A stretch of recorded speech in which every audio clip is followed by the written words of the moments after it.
டாப்ஸா cinema viewers உங்கள் எல்லாருக்கும் என்னுடைய முதற்கண் வணக்கத்தை தெரிவித்துக் கொள்கிறேன். வெல்கம் டு செய்திகள் வாசிப்பது உங்கள் விஜய் மார் வித் டைரக்டர். எங்க மக்கள் பணி செய்ய அரசியல் இறங்கிட்டாரா? ஓ மை காட், இது எப்போ இருந்து அரசியல் பணி வேறையா? அதில் மக்களே, நீங்கள் நான் மட்டும் தான் நியூஸ் சொல்ல போகிறேன். மக்கள் பணி செய்ய போயிட்டாரு. இடையில எங்கேயா ரோட்டில் அவர் பார்த்தீங்க அப்படின்னா அவருக்கு வந்து என்ன பண்ணுறாரோ அவருக்குரிய இதை அவர் கொடுத்துருங்க. ஓகேவா, நன்றி. ஸோ வழக்கம் போல் நம்ம நியூஸுக்கு போயிடுவோம்.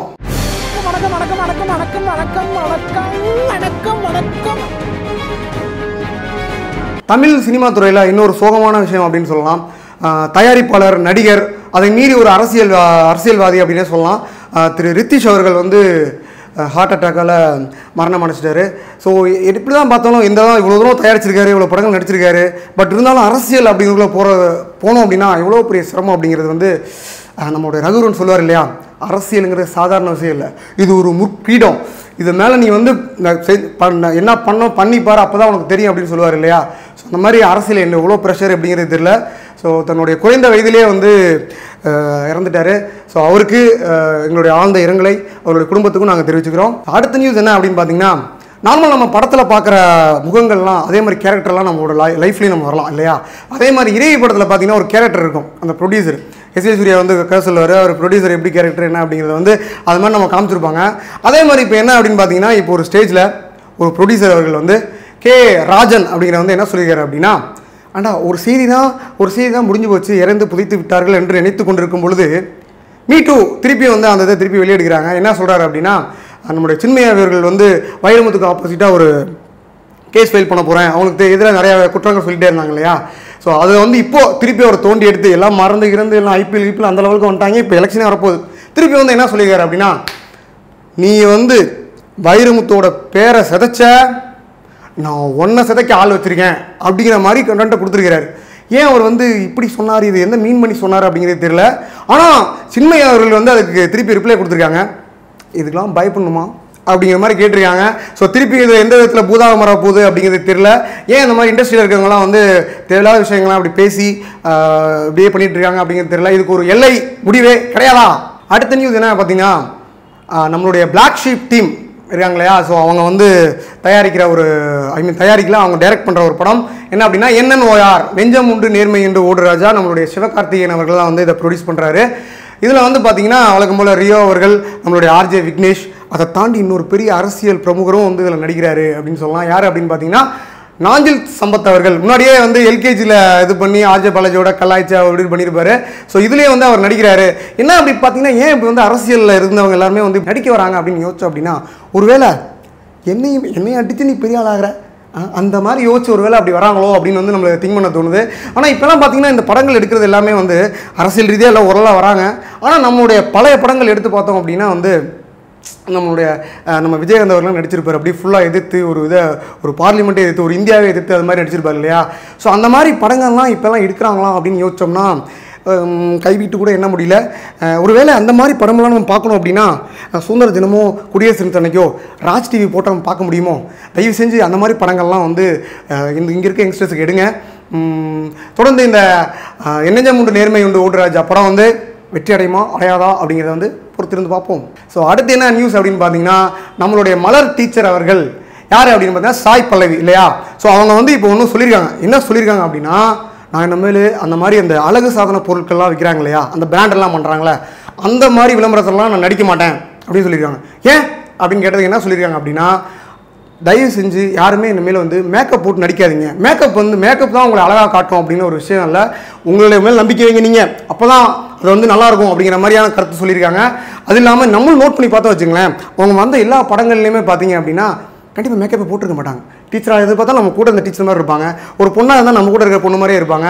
ஸோ அவங்க சொல்கிறதுல வந்து சாய்ப்பள்ளி அவர்களே, நீங்கள் சொல்லலாம் அப்படி பார்த்தாலே அப்படி அழகாக இருக்கீங்க, சூப்பராக இருக்கீங்க, எல்லாத்துக்கும் பிடிக்கும், அப்படி வீட்டு பொண்ணு மாதிரி இருக்கீங்க. ஆனால் இதே வந்து நீங்கள் எல்லா ஹீரோயினுக்கு சொன்னால் கட்டாகுமா என்ன? நீங்கள் மக்களே, அடுத்த நியூஸ் என்ன அப்படின்னு பார்த்தீங்கன்னா, நம்மளுடைய கார்த்திக் இருக்கார் இல்லையா, சூர்யாவோட தம்பி, அந்த கார்த்திக்கும் ஜோதியா அவர்களும் இணைந்து நடிக்க போகிறாங்க. என்ன ஷாக்கிங்காக இருக்கா?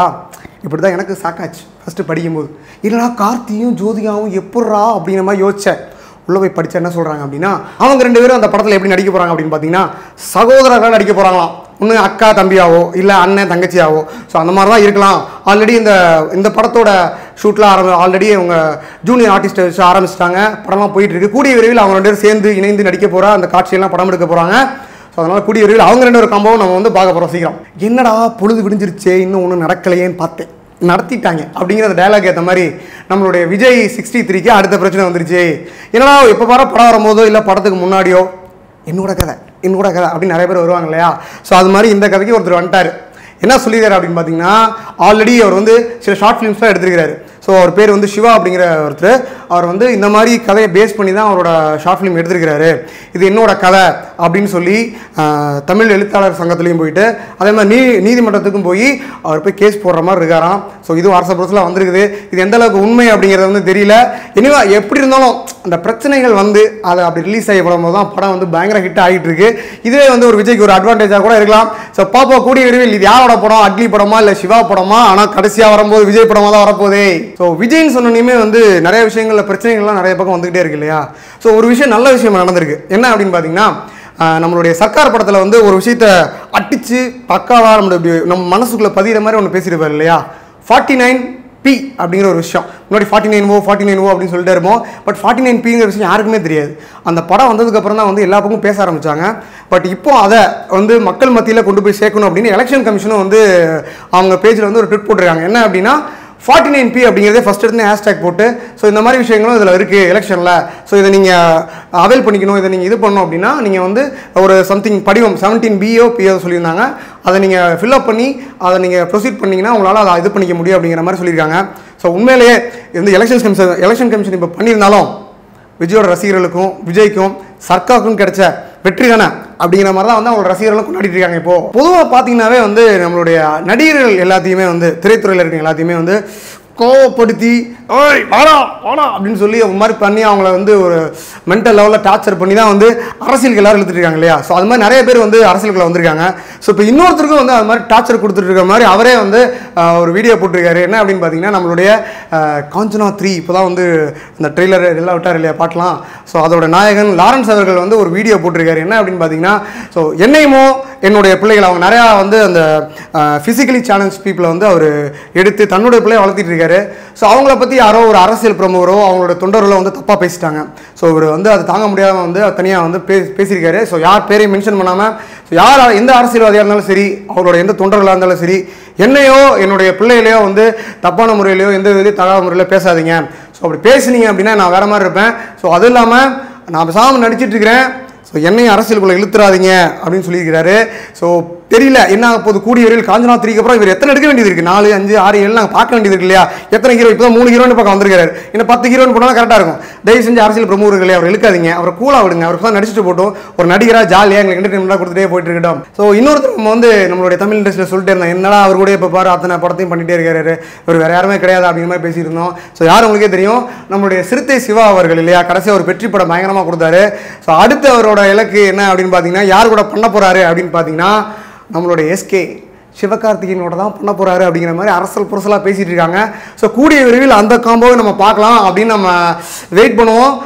அதுக்குரிய அது எப்படி கதை எடுக்க போகிறாரு, அப்படி மாசாக எடுக்க போகிறாரா இல்லை அப்படி சென்டிமெண்ட்டாக எடுக்க போகிறாரா, சிவகார்த்திகேயன் எப்படி ஆக போகுது, மெஜ் ஆக போகிற 2 பேர் அப்படிங்கிறத வந்து நம்ம கூடிய விரைவில் பார்ப்போம். ஸோ மக்களே, இன்னையோட நியூஸ் எல்லாத்தையும் முடிச்சுட்டேன்னு நினைக்கிறேன். ஸோ இன்னொரு முக்கியமான விஷயத்தை கண்டிப்பாக சொல்லியே ஆகணும். ஸோ நம்மளுடைய தமிழ்நாட்டில் நடக்க போகிற வர 18ஆம் தேதி நடக்க போகிற எலெக்ஷன். ஸோ கண்டிப்பாக யாரும் தவறாமல் உங்கள் ஊருக்கு போய் உங்களோட வார்டில் தயவு செஞ்சு உங்களோட ஓட்டை பதிவு பண்ணுங்கள். இது நம்மளுடைய சமுதாய கடமை. ஸோ கண்டிப்பாக ஒவ்வொருத்தரும் இது உரிமை கடமை கண்டிப்பாக ஒவ்வொருத்தரும் இதை நிறைவேற்றுங்க. நம்ம கூடிய விரைவில் அடுத்த இதில் நம்ம வந்து ஒரு நல்ல ஒரு ஆட்சியை கொண்டு வந்து நம்மளோட இதை தொடர்ந்து பண்ணிட்டே இருப்போம். ஸோ இந்த வீடியோ உங்களுக்கு பிடிச்சிருந்துச்சு அப்படின்னா லைக் பண்ணுங்கள், ஷேர் பண்ணுங்கள், கமெண்ட் பண்ணுங்கள். மறக்காமல் டாக்ஸ் ஆஃப் சினிமாவுக்கு சப்ஸ்கிரைப் பண்ணுங்க, அந்த பெல் பட்டனையும் அடிக்க மறந்துடாதீங்க. Okay, bye. Hey, this is Jeeva here. Hi, this is Kajal Agarwal. வணக்கம், நான் பிரியா பவானி சங்கர். இந்த வீடியோ உங்களுக்கு பிடிச்சிருக்குன்னா லைக் பண்ணுங்க, ஷேர் பண்ணுங்க, கமெண்ட் பண்ணுங்க. subscribe to Talks of Cinema channel 3 lakh subscribers cross பண்ணதுக்கு என்னுடைய wishes.